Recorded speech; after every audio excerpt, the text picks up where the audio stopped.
샬롬. 하나님과 동행하는 새벽기도회 달라스 임마누엘 교회 권성철 목사입니다. 오늘도 하나님과 동행하며 풍성함을 누리시는 저와 여러분이 되시길 주님의 이름으로 축복합니다. 오늘 말씀은 디모데후서 3장 1절에서 17절까지의 말씀입니다. 너는 이것을 알라.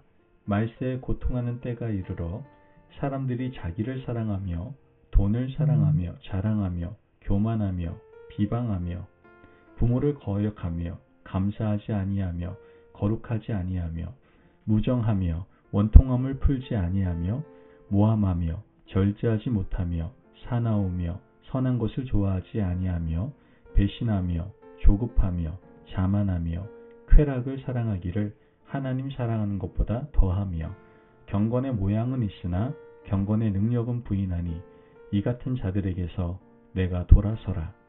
그들 중에 남의 집에 가만히 들어가 어리석은 여자를 유인하는 자들이 있으니 그 여자는 죄를 중히 지고 여러 가지 욕심에 끌린 바 되어 항상 배우나 끝내 진리의 지식에 이를 수 없느니라.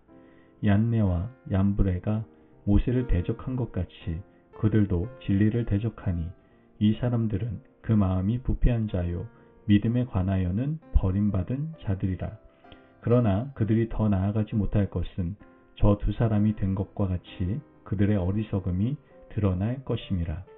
나의 교훈과 행실과 의향과 믿음과 오래 참음과 사랑과 인내와 박해를 받음과 고난과 또한 안디옥과 이고니온과 루스드라에서 당한 일과 어떠한 박해를 받은 것을 내가 과연 보고 알았거니와 주께서 이 모든 것 가운데서 나를 건지셨느니라. 무릇 그리스도 예수 안에서 경건하게 살고자 하는 자는 박해를 받으리라. 악한 사람들과 속이는 자들은 더욱 악하여져서 속이기도 하고 속기도 하나니 그러나 너는 배우고 확신한 일에 거하라. 너는 내가 누구에게서 배운 것을 알며 또 어려서부터 성경을 알았나니 성경은 능히 너로 하여금 그리스도 예수 안에 있는 믿음으로 말미암아 구원에 이르는 지혜가 있게 하느니라. 모든 성경은 하나님의 감동으로 된 것으로 교훈과 책망과 바르게 함과 의로 교육하기에 유익하니 이는 하나님의 사람으로 온전하게 하며 모든 선한 일을 행할 능력을 갖추게 하려 함이라. 아멘. 하나님의 말씀입니다. 오늘 본문에서 바울은 디모데에게 신앙인의 경쟁력이 어디에 있는지, 하나님께서 우리에게 바라는 것이 무엇인지, 우리가 어떻게 그것을 채워가야 할지를 설명하고 있습니다. 바울은 우선 당시 타락한 교회의 참담한 모습을 고발하고 있는데요.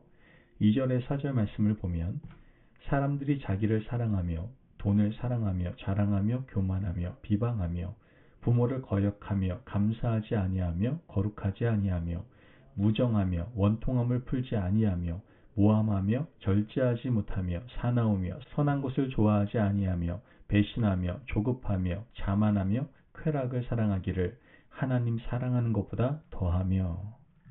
이 말씀의 핵심은 자기를 사랑한다는 것입니다. 타락한 성도들은 자기를 사랑하고 쾌락을 좋아합니다. 하나님 사랑하는 것보다 자기를 더 사랑한다는 것이죠. 세상 사람들이 이렇게 살아가는 것은 어쩌면 당연한 일입니다. 하나님을 모르는, 믿지 않는 사람들은 자신의 정욕대로, 육체의 욕망대로 살다가 죽는 겁니다. 그런데 하나님의 백성들이 자신을 하나님보다 더 사랑하는 것은 절대로 해서는 안 될 일이다라는 것이죠. 그러나 슬프고 안타깝게도 이런 사람들이 넘쳐나고 있음을 바울은 감옥에서 마지막 편지를 통해서 디모데에게 호소를 하고 있는 겁니다. 바울은 이들을 이렇게 정의하고 있는데요. 5절 말씀을 보면 경건의 모양은 있으나 경건의 능력은 부인하니 이 같은 자들에게서 내가 돌아서라. 교회 안에 있으나 자기를 사랑하고 하나님을 사랑하지 않는 자들을 가리켜 경건의 모양은 있으나 경건의 능력은 부인하는 자들이라고 말씀하고 있는 겁니다. 교회 안에도 겉모습만 포장하는 사람들이 많다는 말씀인 것이죠. 이런 자들이 사람은 속일 수 있습니다.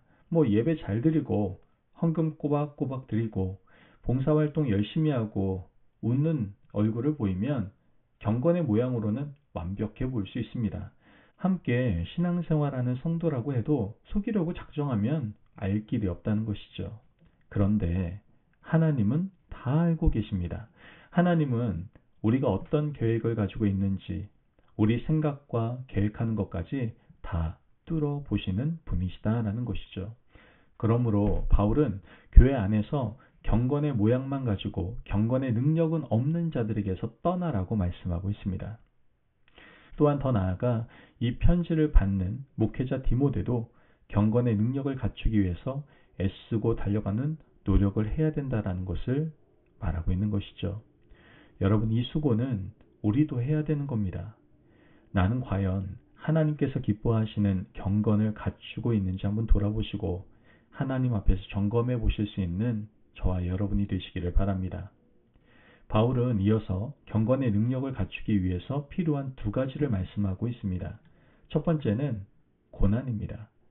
12절 말씀을 보면 무릇 그리스도 예수 안에서 경건하게 살고자 하는 자는 박해를 받으리라.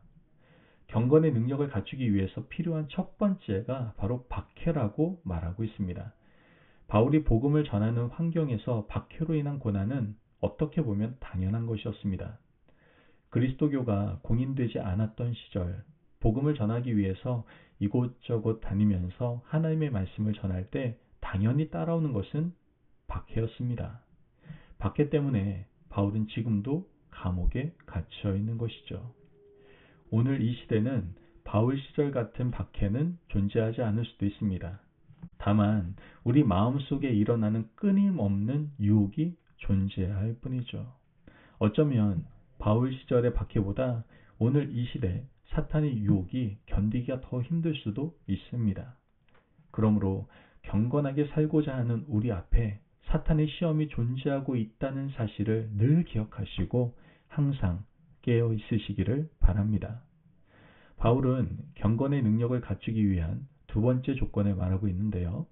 16절에서 17절 말씀을 보면 모든 성경은 하나님의 감동으로 된 것으로 교훈과 책망과 바르게 함과 의로 교육하기에 유익하니 이는 하나님의 사람으로 온전하게 하며 모든 선한 일을 행할 능력을 갖추게 하려 함이라. 하나님의 말씀인 성경은 하나님의 사람을 온전하게 한다라고 말씀하고 있습니다.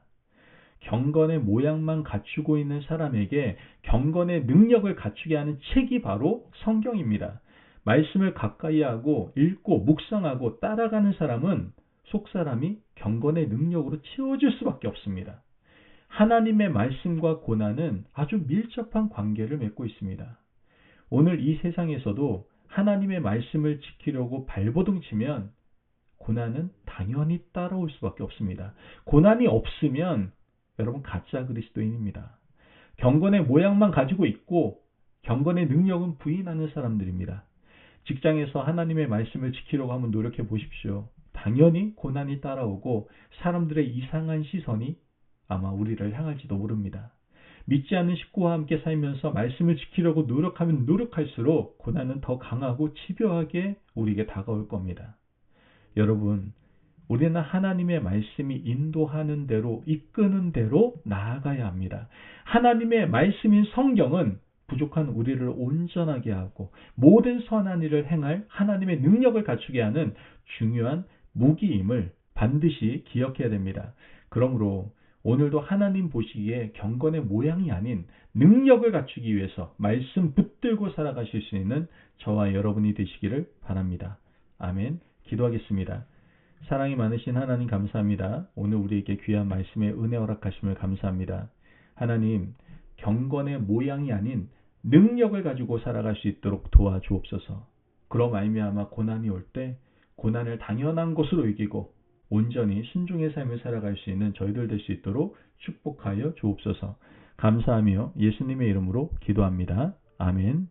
오늘도 하나님과 동행하며 풍성함을 누리시는 저와 여러분이 되시길 주님의 이름으로 축복합니다. 여러분, 경건의 능력을 가지고 고난을 받아도 주님 앞으로 항상 한 걸음 한 걸음 담대하게 나아가는 귀한 하루가 되시기를 바랍니다. 말씀 안에서 승리하십시오.